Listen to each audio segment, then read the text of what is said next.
Ah, Muli magandang umaga po mga kapatid. At ulit po, balitaan. So, ang alam ko po lalabas na si Brother Lordy today. Dapat kahapon, pero since na nagkaroon siya ng allergy, so nag-extend po siya ng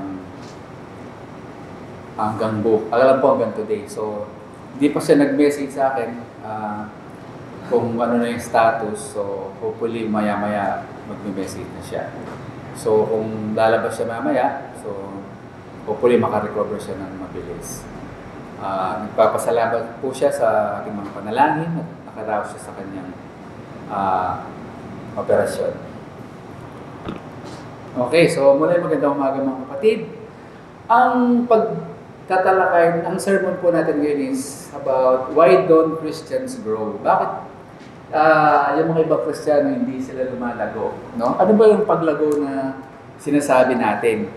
Paglago ba sa... Siyempre, obvious naman kung ano yung kailangan natin paglago. Pero tatanong lang natin, paglago ba yan sa kaalaman sa mundong ito? Yung mga kaalaman natin sa ating mga kanya-kanyang field of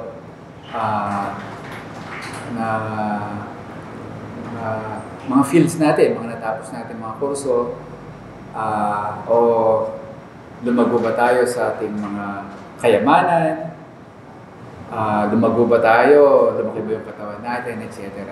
Pero alam po naman natin, pag tinanong natin ng why don't Christians grow, ang tinutukoy po dyan is mga Kristiyano, kanilang mga spiritual, kanilang pananampalataya. Christians are expected to grow spiritually. So yung ina-expect sa atin ng Panginoon. We have to grow spiritually. Yun lang ang ina-expect niya sa atin. Hindi niya ina-expect na yayaman tayo, hindi ina-expect na magiging tanyag tayo o successful tayo sa larangan ng kung ano man ating kinabibilangan. Mga bonus na lang po yan, no? Pero kung tatanungin natin Panginoon, spirituality yung pinag-usapan natin. We are to expect to grow spiritually. Yun na yung expect sa atin ng Panginoon. Mag-grow tayo spiritually. Ngayon, tanong, bakit hindi tayo nag-grow spiritually? Tanongin natin sa sarili natin, ilang taon na ba tayo mga Kristiyano?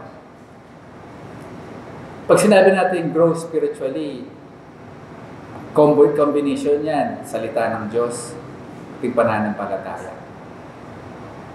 Lumalago ang pananampalataya natin sa pamamagitan ng mga salita ng Diyos. Kasi kung hindi mo alam salita ng Diyos, paano ka lalago? Anong pananampalataya na pwede kang lumago? Kumbaga, paano ka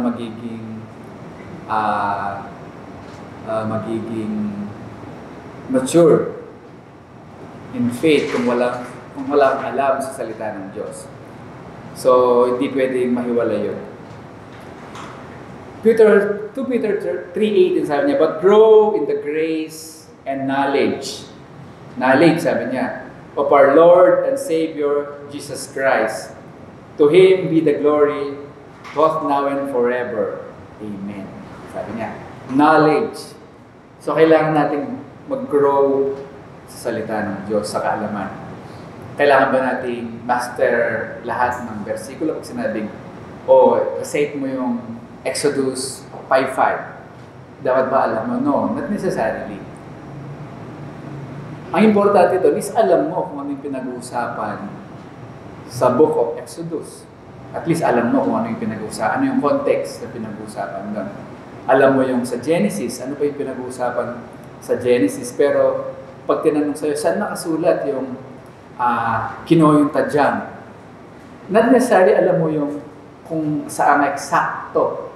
Pero pag binuksan mo yung Bible mo, alam mo somewhere dito sa unang part ng chapter 1, etc., chapter 2. That's the important thing. Not necessarily na kagaya tayo ni Brother Lordy na pag tinanong mo yung ganitong mga nangangaral natin, pag tinanong mong specific na ganito sa nakasulat, most probably alam nila, pero not necessarily 100% alam nila saan nakasulat yun. May idea sila saan libro yun sinulat, Pero minsan nahanapin nila, madali kasi meron sila mga notes, naka-highlight doon sa mga Bibles nila. Kaya nag-grow sila sa salita ng Diyos. So tayo, kung meron tayong Bible na hina-highlight natin, tinatandaan natin sa anong mga pinag-uusapan, each Bible, no, each book, each verses, madali nating masasabi na tayo umunlad sa kaalaman ng salita ng Diyos. So kasi iba-iba tayo ng talino, may mga talagang yung memory nila at saka RAM, napakabilis. Meron naman mga hanggang ngayon, 238 ba yun? Yung pinakaunang computer na lumabas, napakabagal po nun. Pero nung panahon na yun, okay na dahil pag meron ng computer. Pero ngayon, ilang i something na lumabas ngayon, yung RAM napakabilis. So, iba-iba po yun. Kaya hindi in-expect ng Diyos na ganito. Pero at least, we know our Bible. No? Ano yung pinag-uusapan. Ephesians 4:14-15, sabi niya, that we should not longer be children, tossed to and fro, and carried about with every wind of doctrine, o wind ba yan? By the trickery of men, in the cunning craftiness of deceitful plotting. But speak the truth in love, may grow up in all things into Him who is the head, Christ. So sabi niya, that we should no longer be children, sabi niya. Hindi kaya tayo na-stuck na akala natin mga bata pa rin tayo sa pananampalataya. Baka na-stuck tayo, nainisip natin, hindi, I'm still a child. Ang kailangan ko lang is milk. Baka na-stuck tayo doon, kahit napaka-haba na ng tinakbo natin bilang Kristiyano. Baka isipin po natin yun, baka na-stuck tayo doon. Baka inisip natin, I'm still a child, I just need milk. Baka na-stuck po tayo. Tanungin po natin mga sarili natin. No? So sabi niya, Christians are expected to grow spiritually, but we often do not grow as we should. Minsan hindi tayo nag-grow na dapat, yun na yung status natin. Nandun na pala tayo dapat, pero hanggang ngayon wala pa rin tayo. Kasi baka na-stuck tayo, kala natin nga, kailangan lang natin is gatas. Baka kala natin, bata pa tayo. So isipin po natin yun. So, why don't Christians grow? Tanong natin, bakit hindi tayo nag-grow? May mga sagutan na makikita natin, they do not see a need to grow. Baka ganun po yung kaisipan natin. We do not see a need to grow. Baka na-stuck tayo dito, Mark 16:16. He who believes and is baptized will be saved, but he who does not believe will be condemned. I was baptized, I believe. Baka na-stuck tayo dyan. Baka kala natin, hanggang dyan lang. Oh, I'm okay, I'm good. He who believes and is baptized will be saved, but he who does not believe will be condemned. So hindi ako condemned because I believe, I was baptized. Baka na-stuck tayo dyan. Tanong natin sarili natin. He who believes and is baptized will be saved. I believe in that. Baka nasa kaisipan po natin. 2:38, then Peter said to them, repent! Sabi niya. And let every one of you be baptized in the name of Jesus Christ. I repented. Sabi natin, no, I repented. So, paano ako makakondemn kung nag-repent ako at nabaptize? So, tanungin po natin sa sarili natin, baka na-stuck tayo sa mga versikulo na ito. Baka ngayon, ito lang yung pinagbabatayan natin, kaya hindi tayo nag-grow.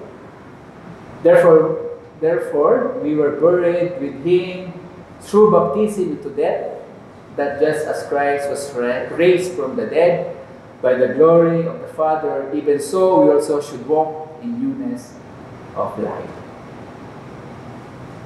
So, inisip natin, kasama na ako na buried with Christ.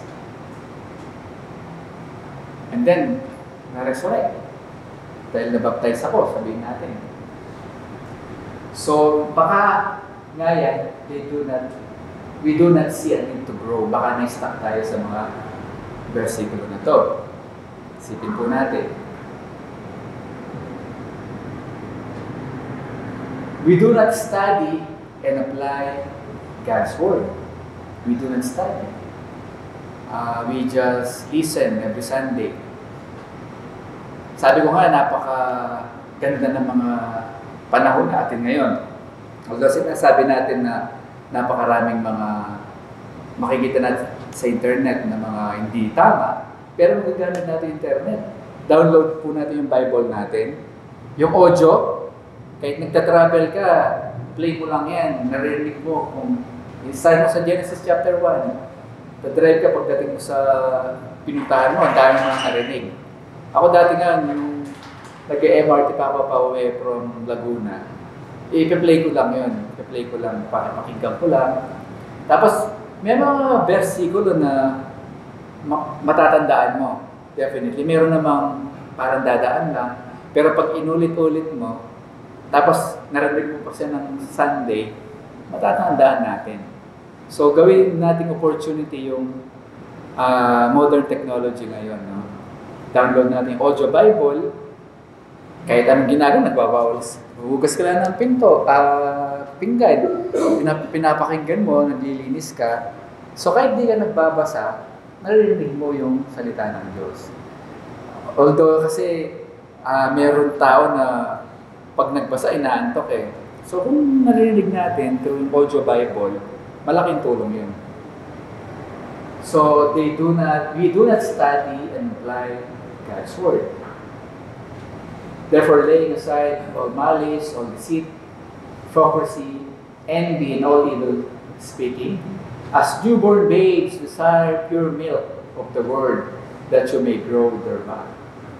So yun nga, baka kasi kaya hindi tayo nag-grow, hindi tayo nag-study, akala natin is kailangan natin is yung basic, yung gatas. Repent, believe, confess, baptize, etc. Baka inisip natin, baka yun lang kailangan natin para tayo ay maligtas. Hindi po tumitigil yun. So kailangan natin mag-grow. Kasi kailangan natin salita ng Diyos. In a situation na very crucial, kung punong-puno ka ng salita ng Diyos at pananampalataya, hindi ka madideceive ng kahit sino man. Kahit napaka-hirap ng sitwasyon, makokontrol mo yung sarili mo dahil sa salita ng Diyos at pananampalataya. Somehow, siguro, aakyat yung dugo mo sa ulo kung talagang mabigat yung sitwasyon. Pero at least you are still composed. Makokontrol mo yung sarili mo dahil sa salita ng Diyos. No? Kailangan po natin yan in our everyday lives. No? For though by this time you are ought to be teachers, you need someone to teach you again the first principles of the oracles of God. And you have come to need milk, not solid food. For everyone who partakes only of milk is unskilled in the word of righteousness, for he is a babe. So, tanongin po nga natin sa natin, ilang taon na tayo Kristiyano, baka dapat pwede na tayo magturo, at least kahit hindi dito, at least sa mga ibang tao na nangangailangan ng salita ng Diyos. Kumbaga may share, may impart mo yung salita ng Diyos. At least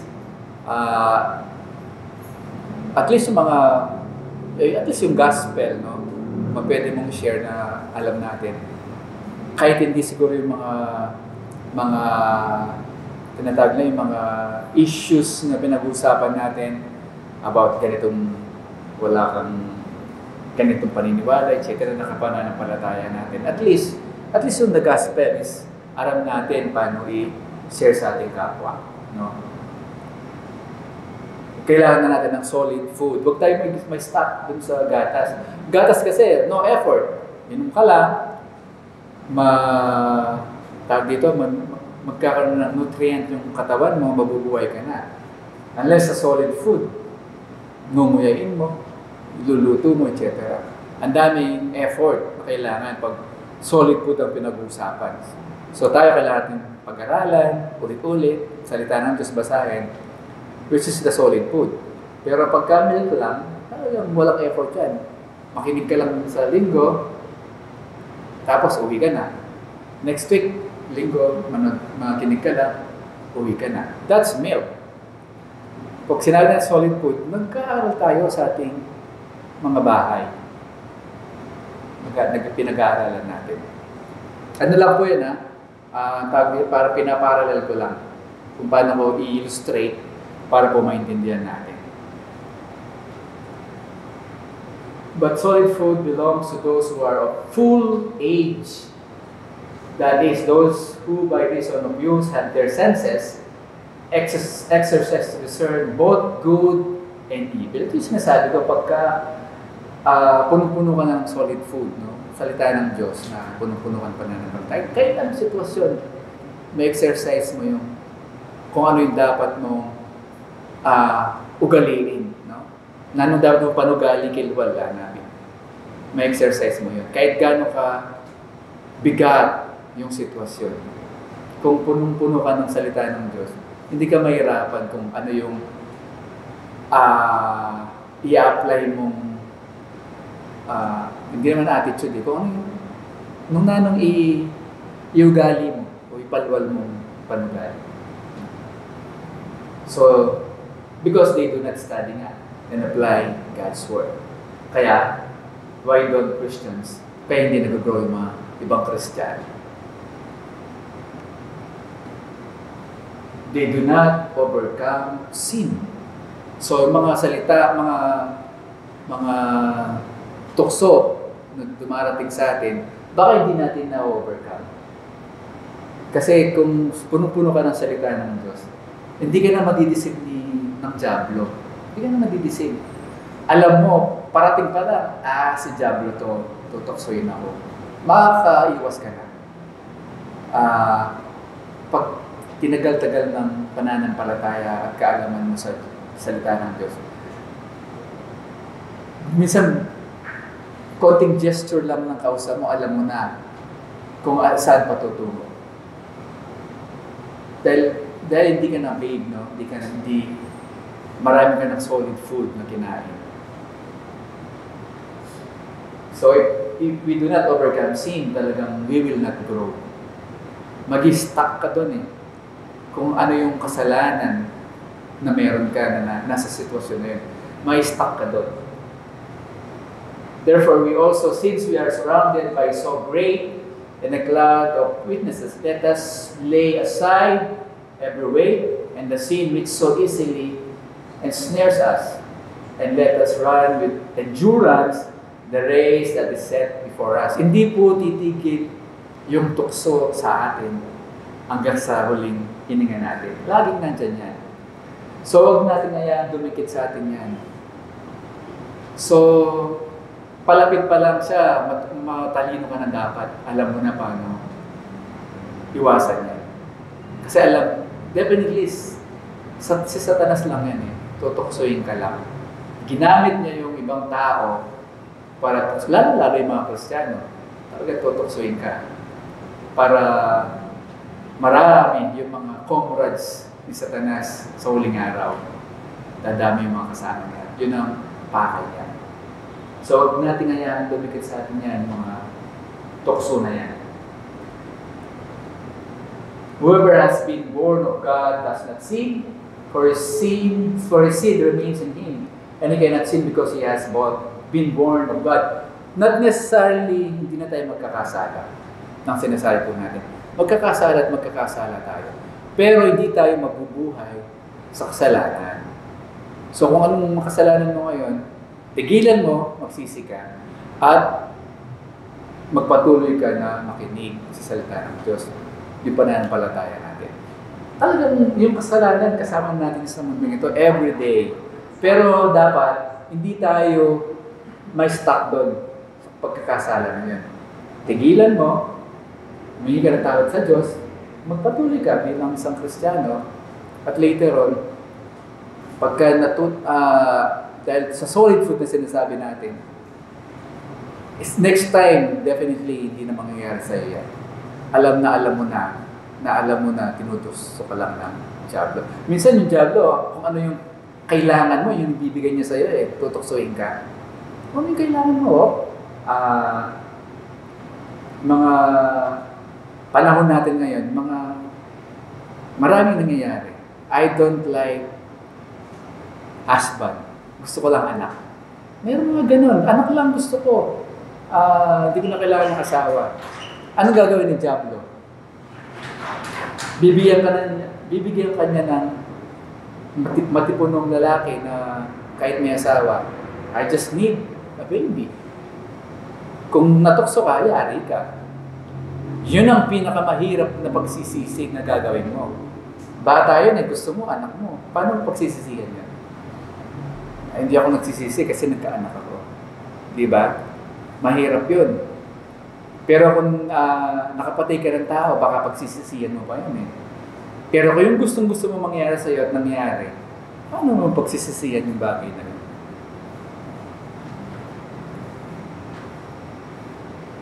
For it would have been better for them, sabi niya, to have known the way of righteousness. So yung mga Kristiyano na nanatili sa kasalanan, sabi niya, for it would have been better for them not to have known the way of righteousness. Mas karumal-dumal sa ating Panginoon yun. Naramdaman mo yung narinig mo yung salita ng Diyos, pero somehow nagkasala ka at nanatili ka doon. Mas masahol ka pa, sabi niya. But it has happened to them according to the true proverb, a dog returns to his own vomit, and a sow having washed earth wallowing in the mire, sabi niya. So yung mga aso, di ba ganyan? Yung salil ng suka, kinakain nila. Minsan, pagtingin mo sa salamin, pagtalikod mo, hindi mo na alam kung ano yung tsura mo. Kasi hindi mo na-overcome yung kasalanan. So, wag po tayo may stuck sa kasalanan. So, lahat nagkakasala. Sabi ng Diyos, umuwi ka ng tawad, at huwag ka na umulit, magpatuloy ka. Tatanggapin po tayo ng Panginoon. They become discouraged. Minsan, nadi-discourage yung mga ibang kapatid. So, kailangan each one of us mag-ingat tayo sa ating mga pakikitungo sa ating mga kapatid. Minsan, nadi-discourage sila. Although, talagang isang challenge yan sa lahat ng mga Kristiyano. Dun sa kwento nung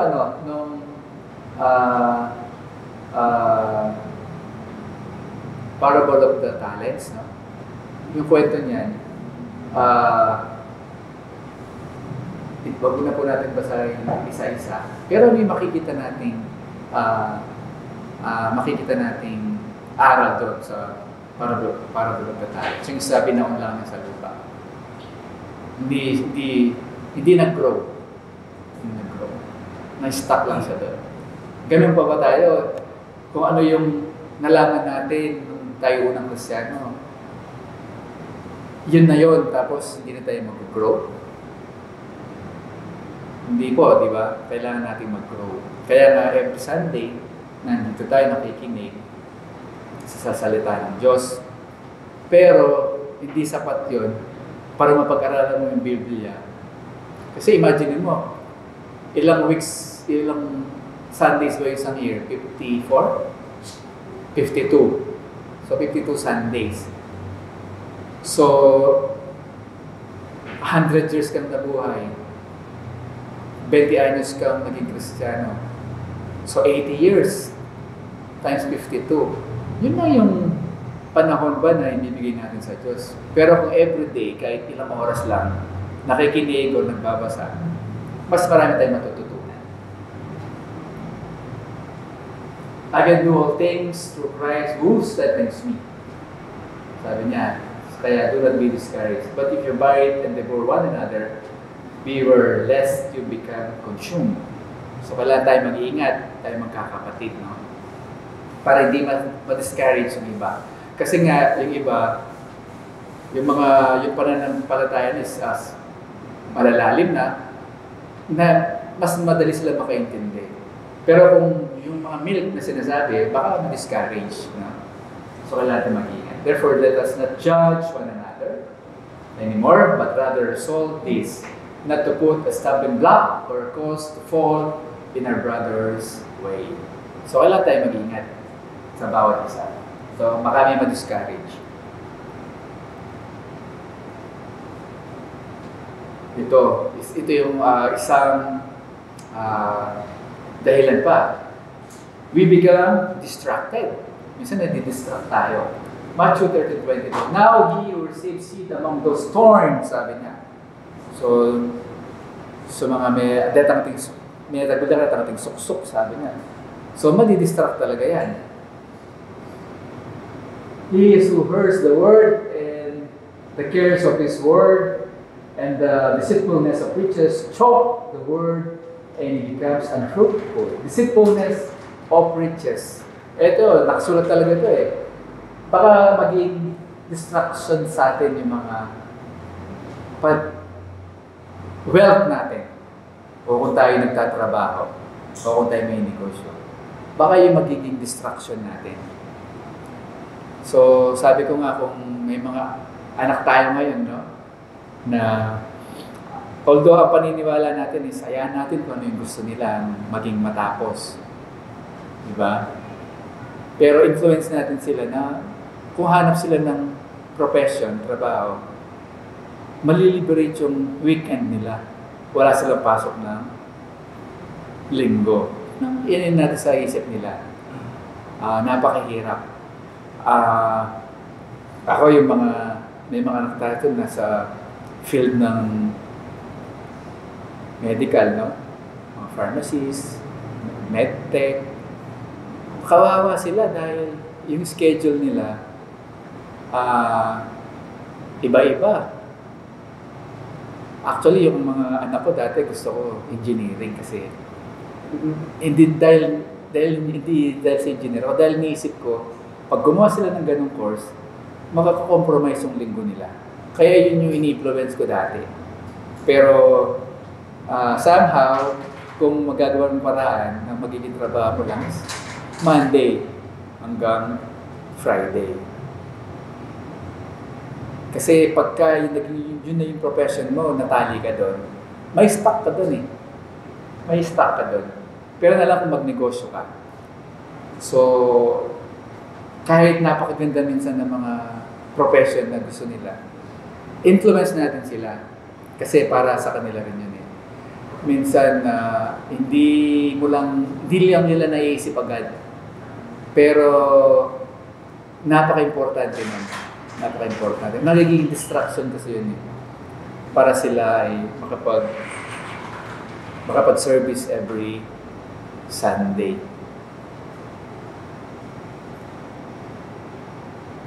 Sabi niya, no one can serve two masters, for either he will hate the one and love the other, or else he will be loyal to the one and despise the other. You cannot serve God and Mammon. Lalo na kung trabaho talaga yan. May pamilya ako eh. May papakainin ako. So talagang mako-compromise ka. Mako-compromise ka. Kung nagninegosyo ka, huwag mo nang padamihin.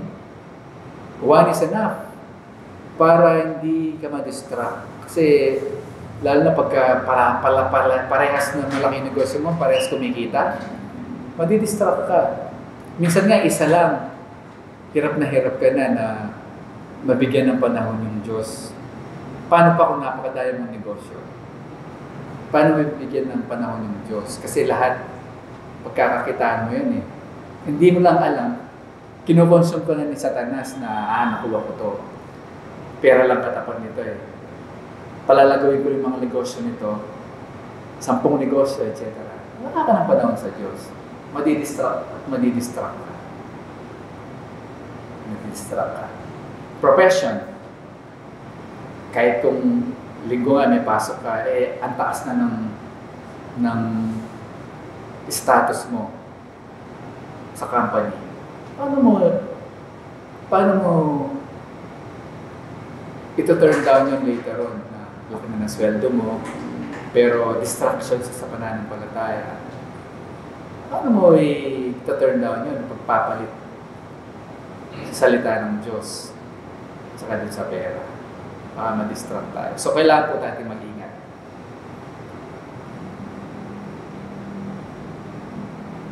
They lack love. Alam po natin yung love is napakabigat niyan.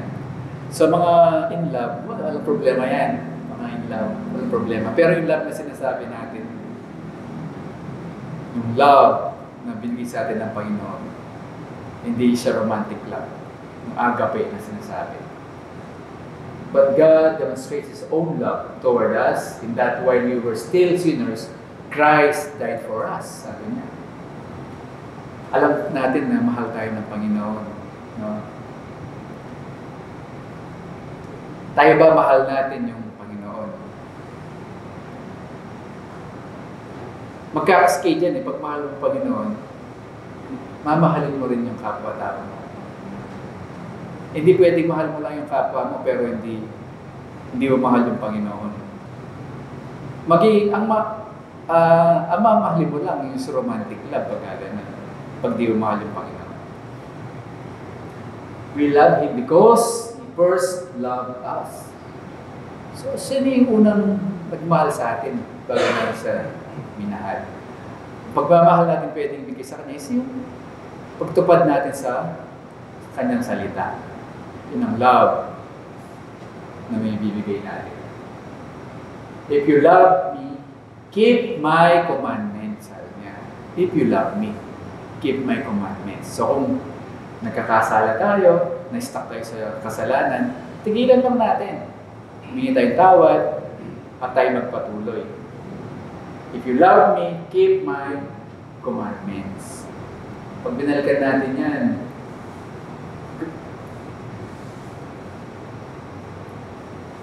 in that way we are still sinners, sabi niya, minahal tayo ng Diyos.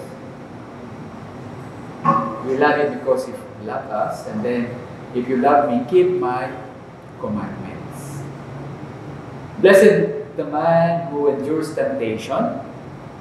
Blessed is the man who endures temptation. Kasi nga hindi titigil yung kasalanan sa mundo nito. Yung pagtukso ni Satanas. For when he has been approved, he will receive the crown of life which the Lord has promised to those who love Him. Sino nagmamahal sa Kanya? Yung nagkikip ng Kanyang commandments. Those who love Him. Blessed is the man who endures temptation, for when he has been approved, he will receive the crown of life, which the Lord has promised to those who love Him.